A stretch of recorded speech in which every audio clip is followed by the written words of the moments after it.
Welcome back to Suncoast View. Pregnancy is an amazing and hopeful time for many mothers to be, and everyone bonds with their babies in utero differently. For professional musician Maria Lane, it was by singing to her baby. But when she didn't really love the traditional songs that were out there, she made some of her own. Maria joins us now via Skype to tell us about her new album, Crescendo. Welcome, Maria. Thank you so much, Stephanie. Glad to be here. How are you? Great. Thank you so much. And congratulations, of course. When is the baby due? Any day now. Week 39 right now, so stay tuned. We will stay tuned, and thank you for squeezing us in. You look absolutely beautiful. So I understand that as you were growing up, you sang with the Sarasota Youth Opera. That is certainly exciting. You've since trained professionally in New York City.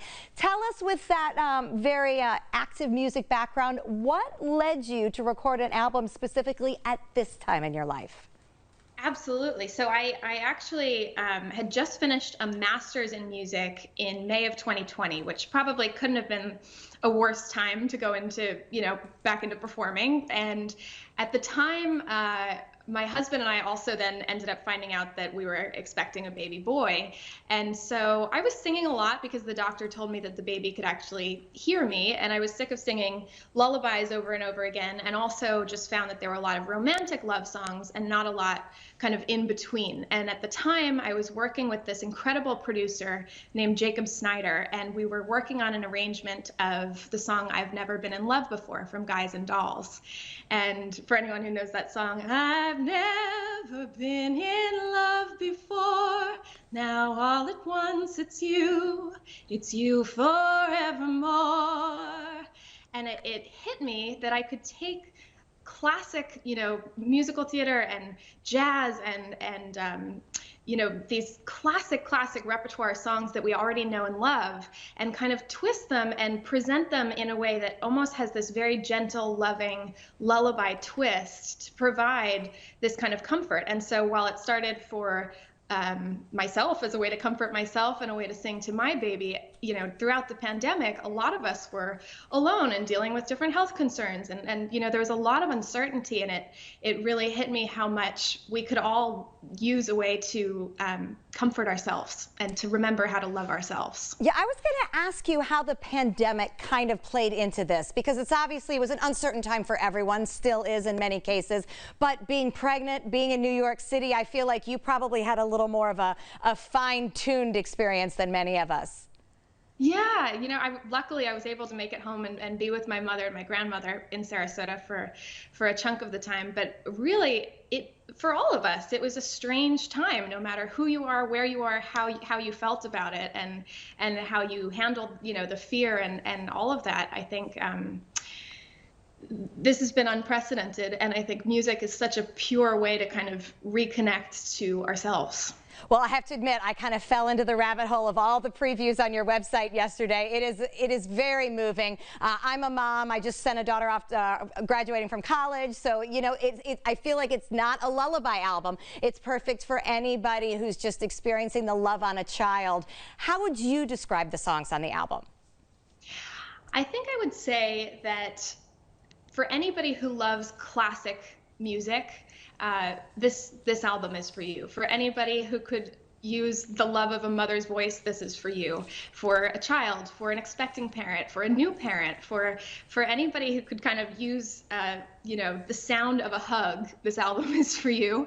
And I think part of what was interesting about making this album was taking a full spectrum of music. So taking a song like Till There Was You that we already know and love from The Music Man, that's usually, so dramatic and done on the stage, and stripping that down and keeping that orchestral beauty, but making it a bit more intimate. And then at the same time, taking a song like Dream, the famous Johnny Mercer song that was done by Roy Orbison, and building that up and building a full orchestral arrangement around that.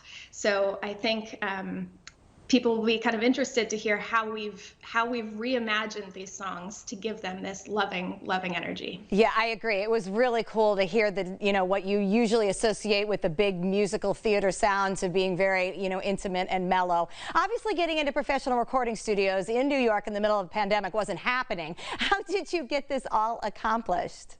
You know, we actually, some of that footage is from a recording studio, and I was in a private studio room by myself. So luckily, I was kind of inside a glass box. There's a whole glass wall kind of along the front there that you can't see. And Wow. the producer was on the other side in a totally separate engineering room, kind of tweaking things in real time. So Okay. some of the recording was done in there. And then some of it, you know, at the end, I said, you know, this one's really not hitting quite right for me. The very last song on the album, The First Time Ever I Saw Your Face, the Roberta Flack song. And this was just, you know, in the last month or so, I said, you know what, this one doesn't feel quite right. Let's strip it down. Let's make it just piano and send me a recording. And I sat at home in my living room with a little, you know, USB microphone into my computer and sang a new take of it. And it was so raw and so intimate and so, so real, you know?